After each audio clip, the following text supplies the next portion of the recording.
بسم اللہ الرحمن الرحیم۔ ناظرین، آج جس شہر کے بارے میں آپ کو بتانے جا رہی ہوں وہ دنیا کا قدیم ترین شہر ہے، یعنی یروشلم یا فلسطین۔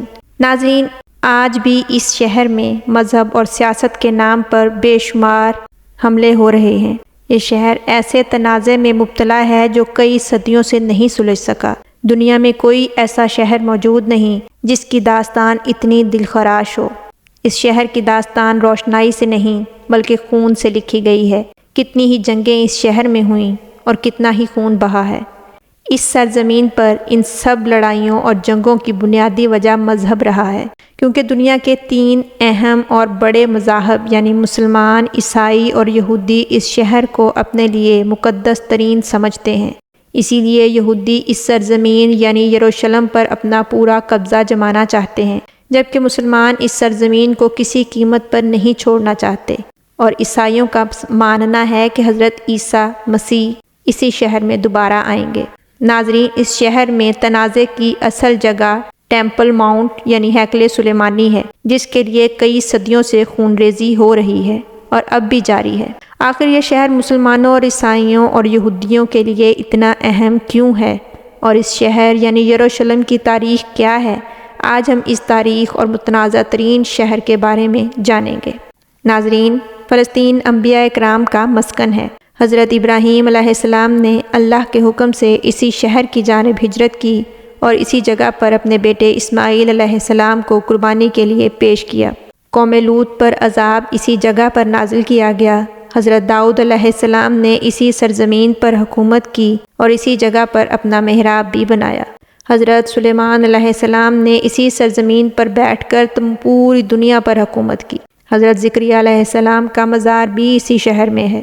حضرت موسیٰ علیہ السلام نے بھی اپنی قوم کو اسی شہر میں داخل ہونے کا حکم دیا تھا۔ یہ شہر حضرت مریم علیہ السلام کا مسکن تھا اور یہیں پر حضرت عیسیٰ علیہ السلام پیدا ہوئے۔ اسی شہر میں یہودیوں نے انہیں صلیب پر چڑھایا اور یہیں سے اللہ تعالیٰ نے ان کو زندہ آسمانوں پر اٹھایا۔ اسی سرزمین پر دوبارہ اتریں گے اور اسی شہر میں حضرت عیسیٰ علیہ السلام قرب قیامت دجال سے مقابلہ کریں گے اور اسی شہر یعنی یروشلم میں اسے قتل کریں گے۔ اسی شہر میں یاجوج و ماجوج فساد برپا کریں گے۔ ناظرین، اسی شہر میں اللہ تعالیٰ نے اپنے بے شمار انبیاء مبعوث فرمائے ہیں اور یہیں پر مدفون ہیں۔ ناظرین، اس شہر کے تقدس کی خاطر 5000 سے زائد صحابہ اکرام اور دوسرے لاکھوں مسلمان اپنی جانوں کے نذرانے پیش کر چکے ہیں۔ شہادتوں کا یہ سلسلہ کبھی رکا نہیں ہے بلکہ مسلسل جاری و ساری ہے۔ ناظرین، یہ شہر شہیدوں کا شہر ہے۔ ناظرین، قرب قیامت کی نشانیوں میں ہے کہ تمام یہودی یہاں جمع ہوں گے اور اپنے مسیحا کا انتظار کریں گے، اور اسی مقصد کے لیے یہودی یہاں تیسرا ٹیمپل بنانا چاہتے ہیں، کیونکہ وہ کہتے ہیں کہ ان کے مسیحا یعنی دجال کے ظہور کی جگہ ہے جہاں سے وہ ظاہر ہو کر تمام دنیا پر حکمرانی کرے گا۔ عیسائیوں کے مطابق یہ عیسیٰ کا شہر ہے کیونکہ ان کی پیدائش یہیں ہوئی اور یہیں پر واپس اتریں گے، لہٰذا یہودی اور عیسائی مل کر اس شہر کو مسلمانوں سے چھڑوانا چاہتے ہیں اور اس پر قابض ہونا چاہتے ہیں۔ مسلمان کہتے ہیں کہ یہ ہمارا قبلہ اول ہے۔ نبی پاک صلی اللہ علیہ وآلہ وسلم نے 17 ماہ تک اس طرف رخ کر کے نماز ادا کی اور یہیں سے آپ معراج پر تشریف لے گئے۔ تاریخ کے مطابق اس ایک شہر کو حاصل کرنے کے لیے 52 مرتبہ حملے کیے گئے۔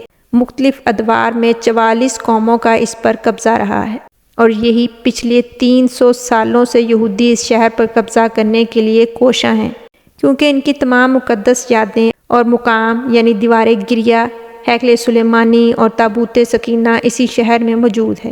یہودی کہتے ہیں کہ تیسری دفعہ ٹیمپل تعمیر کرنے کے بعد جب وہ تابوت سکینہ کو حاصل کر لیں گے تب ان کا مسیحا یعنی دجال کا خروج ہوگا۔ وہ اسی شہر سے ساری دنیا پر حکمرانی کرے گا۔ یہ تو کوئی نہیں جانتا کہ تابوت سکینہ کہاں ہے، لیکن یہودی کہتے ہیں کہ وہ مسجد اقصیٰ کے نیچے دفن ہے۔ اس وجہ سے جو تابوت سکینہ کو حاصل کرنے کے لیے فلسطین پر قبضہ کر کے مسجد اقصیٰ کو شہید کرنا چاہتے ہیں تاکہ وہ اپنا ٹیمپل تعمیر کر کے وہاں تابوت سکینہ کو رکھ سکیں۔ ناظرین، بائبل بھی اس تاریخی جنگ کا ذکر کرتی ہے، اس لیے یہودی زور و شور سے اس جنگ کی تیاری کر رہے ہیں۔ اسی لیے دن بدن یہودی فلسطینیوں کے گرد زندگی کا دائرہ تنگ کرتے جا رہے ہیں اور تمام نام نہاد مسلم ممالک تماشا دیکھ رہے ہیں۔ ناظرین، یہ بات تو روز روشن کی طرح واضح ہے کہ قیامت اس وقت تک قائم نہ ہوگی کہ جب تک یہودیوں کو صفحہ ہستی سے مٹا نہ دیا جائے۔ اب پوری دنیا کے یہودی اسرائیل میں جمع ہو رہے ہیں، جو کہ انشاءاللہ ان کا مقتل ثابت ہوگا۔ قیامت سے پہلے وہ وقت ضرور آئے گا جب مسلمان ایک ایک یہودی کو چن چن کر ماریں گے۔ امام مہدی اللہ تعالیٰ کے حکم سے ایک بار پھر بیت المقدس کو فتح کریں گے۔ موجودہ حالات کے پیش نظر لگتا ہے کہ وہ وقت قریب آ چکا ہے، لہٰذا تمام مسلمان اس وقت کے لیے تیار رہیں اور اپنی نسلوں کو تاریخ سے متعارف کروائیں کہ ہمیں اپنے قبلہ اول کو ان قابض و قاتل یہودیوں سے آزاد کروانا ہے۔ امید کرتی ہوں آج کی یہ ویڈیو آپ کو ضرور پسند آئی ہوگی۔ میں آپ سے درخواست کرتی ہوں، بلکہ التجا ہے کہ اس ویڈیو کو ضرور شیئر کریں تاکہ ہماری موجودہ نسلیں اسلامی تاریخ اور مسلمانوں کی قربانیوں اور فلسطینیوں کی قربانیوں اور اپنے مذہبی مقدس مقام سے واقف ہوں اور انہیں اس مقام کی حرمت کا اندازہ ہو۔ ناظرین، فلسطین وہ سرزمین ہے جہاں آج بھی پکے اور سچے مسلمان پیدا ہوتے ہیں۔ اس بات کا اندازہ آپ کو فلسطین سے جاری ہونے والی ویڈیوز سے ہو رہا ہوگا کہ کس طرح چھوٹے چھوٹے بچے تکلیف کی شدت کو کم کرنے کے لیے اور دکھ میں راحت حاصل کرنے کے لیے قرآن پاک کی آیات کی تلاوت کر رہے ہیں۔ حاضر ہوں گی ایک نئی ویڈیو کے ساتھ، تب تک کے لیے اجازت دیجیے۔ اللہ حافظ۔